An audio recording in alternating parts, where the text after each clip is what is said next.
नमस्कार दोस्तों, आप सभी का मेरे YouTube चैनल में बहुत बहुत स्वागत है। आज हम चर्चा करेंगे भारत में मनाए जाने वाले सभी दिवस, जयंती, उनके कारण तथा उनके महत्व और आगे हमें इन्हें किस प्रकार मनाया जाना चाहिए ताकि ये देश के लिए और महत्वपूर्ण सिद्ध हो सके।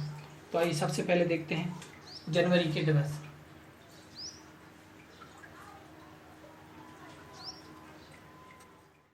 जनवरी के दिवस में मुख्य रूप से 9 जनवरी को मनाया जाता है प्रवासी भारतीय दिवस। प्रवासी भारतीय दिवस उन लोगों के लिए मनाया जाता है जो लोग भारत से बाहर निवास कर रहे हैं तथा भारतीय मूल के नागरिक हैं। 9 जनवरी को उसको मनाए जाने का प्रमुख कारण इसी दिन भारत के राष्ट्रपिता गांधी जी का भारत आगमन हुआ था। दूसरा दिवस मनाया जाता है 10 जनवरी को विश्व हिंदी दिवस। विश्व हिंदी दिवस मनाए जाने का प्रमुख कारण पहला विश्व हिंदी सम्मेलन भारत के नागपुर में 10 जनवरी 1975 को आयोजित किया गया था। इसी कारण इसी दिन के उपलक्ष्य में इसको यादगार बनाए रखने के कारण 10 जनवरी को विश्व हिंदी दिवस के रूप में मनाया जाता है। इसका 26 जनवरी को गणतंत्र दिवस के रूप में मनाया जाता है और 30 जनवरी को शहीद दिवस या कुष्ठ रोग दिवस के रूप में मनाया जाता है, क्योंकि इस दिन भारत के राष्ट्रपिता महात्मा गांधी की हत्या कर दी गई थी। इसके कारण इसे शहीद दिवस के रूप में मनाया जाता है। अब चलते हैं अपन फरवरी के दिवस की ओर। फरवरी में मुख्य रूप से 21 फरवरी को अंतर्राष्ट्रीय मातृभाषा दिवस मनाया जाता है तथा 28 फरवरी को डॉक्टर सीवी रमन की जयंती को उपलक्ष्य में विज्ञान दिवस के रूप में मनाया जाता है। मार्च में मुख्य रूप से 8 मार्च को महिला दिवस के रूप में मनाया जाता है, जो कि एक प्रमुख दिवस है। इसके साथ ही अन्य ऐसा कोई विशेष दिवस मार्च में नहीं मनाया जाता है। और इसके साथ ही 23 मार्च को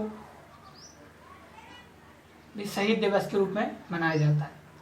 इसके बाद आते हैं अप्रैल में 14 अप्रैल, जो कि संविधान निर्माता सदस्य डॉक्टर भीमराव अम्बेडकर की जयंती है, उनके उपलक्ष्य में इसको मनाया जाता है।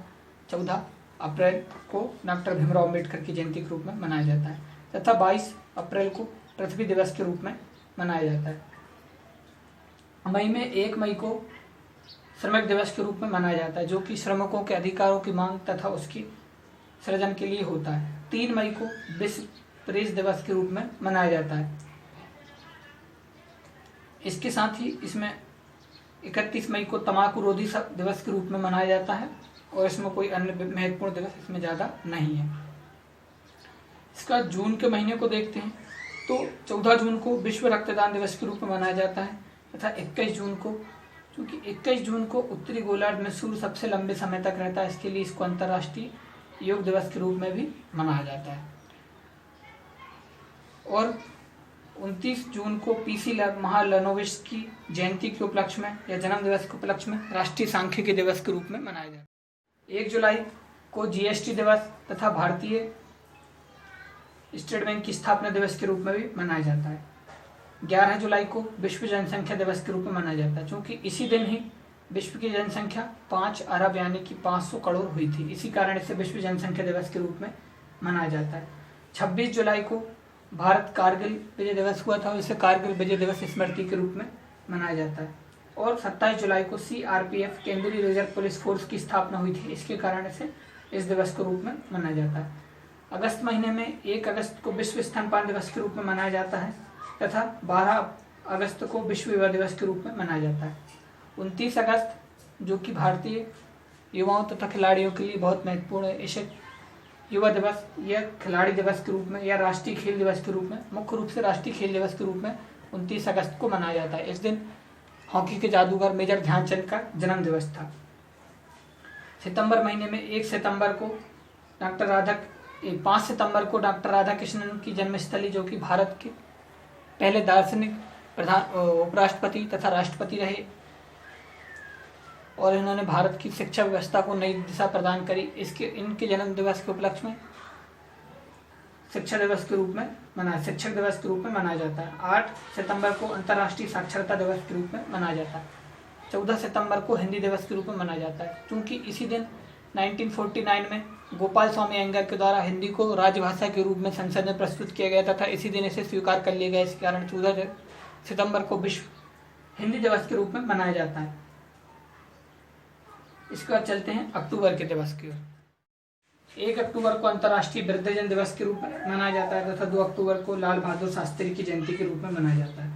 2 अक्टूबर को ही गांधी जी की जयंती के कारण इसे अहिंसा दिवस के रूप में मनाया जाता है। इसके साथ ही 31 अक्टूबर जो कि सरदार वल्लभ भाई पटेल की जयंती है, इसी दिन जम्मू कश्मीर का विभाजन किया गया तथा इसे भारत को एकीकरण के रूप में भी जाना जाता है, पुनः एकीकरण के रूप में माना जाता है तथा इसे एकता दिवस के रूप में मनाया जाता है। इसी दिन भारत की प्रधानमंत्री इंदिरा गांधी की भी पुण्यतिथि थी। नवंबर माह में मुख्य रूप से 14 नवंबर को भारत के प्रथम प्रधानमंत्री श्री जवाहरलाल नेहरू के जन्म दिवस के उपलक्ष्य में बाल दिवस के रूप में मनाया जाता है तथा 26 नवंबर जो कि इस दिन भारत का संविधान पूर्ण रूप से लागू हुआ था, इसे विधि दिवस के रूप में मनाया जाता है, क्योंकि प्रारंभ में से संविधान दिवस के रूप में भी मनाया जाने लगा। 1 दिसंबर को विश्व एड्स दिवस के रूप में मनाया जाता है तथा 7 दिसंबर को सशस्त्र सेना झंडा दिवस के रूप में मनाया जाता है। यह दिवस मुख्य रूप से शहीद सैनिकों की स्मृति में मनाया जाता है। और 24 दिसंबर को राष्ट्रीय उपभोक्ता दिवस के रूप में मनाया जाता है। उम्मीद है ये वीडियो आपके लिए महत्वपूर्ण रही होगी। अब देखते हैं इनको मनाए जाने के महत्व। क्योंकि इस प्रकार के सभी समारोह मनाए जाने के पीछे का मुख्य कारण है इन सभी राजनेताओं के वास्तविक दर्शन को जनता के समक्ष रखना तथा उनको राष्ट्रीय आंदोलन के जो मूलभूत तत्व हैं तथा आगामी भविष्य के जो आधार हैं भारत के निर्माण के, उनको साकार करना है। इनके महत्व के कारण ही जनता और आम बच्चे, स्पेशली स्कूली छात्र छात्राएं, इनके आदर्शों के प्रति समर्पित होते हैं तथा इनके लिए लगते हैं। लेकिन कुछ कारणवश ये एक राजनीतिक अड्डा के रूप में बन गए हैं और विभिन्न विरोध के कारण बन गए हैं। तो आगे इन प्रकार की जयंती पर छुट्टी न दी जाकर इनको विस्तृत रूप से स्कूलों में मनाए जाने का किया जाना चाहिए। साथ ही वाद विवाद प्रतियोगिता और अन्य के माध्यम से इनको आगे बढ़ाना जाना चाहिए, ताकि इन राजनेताओं के वास्तविक दर्शन को सभी के समक्ष रखा जा सके। क्योंकि भारतीय ऐतिहासिक परंपरा में गांधी को अम्बेडकर का विरोधी, अम्बेडकर को गांधी का विरोधी, नेहरू को जिन्ना का विरोधी या फिर अन्य सभी लोगों को एक दूसरे का विरोधी बताकर उन लोगों के मूलभूत सिद्धांतों को नकार दिया जाता है। और जो उन लोगों के दार्शनिकों के जो मूल सिद्धांत रहे वो कहीं ना कहीं मुख्य रूप से दृष्टिगोचर नहीं होते। क्योंकि सभी लोगों का आज़ादी में प्रमुख रूप से योगदान रहा, सभी का समर्पण रहा।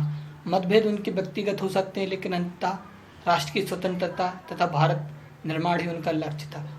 तो इन मतभेदों को दरकिनार करते हुए उनके वास्तविक सौहार्द को इन जयंतियों के माध्यम से बताया जाना चाहिए। उम्मीद है आपको ये बात अच्छी लगी होगी।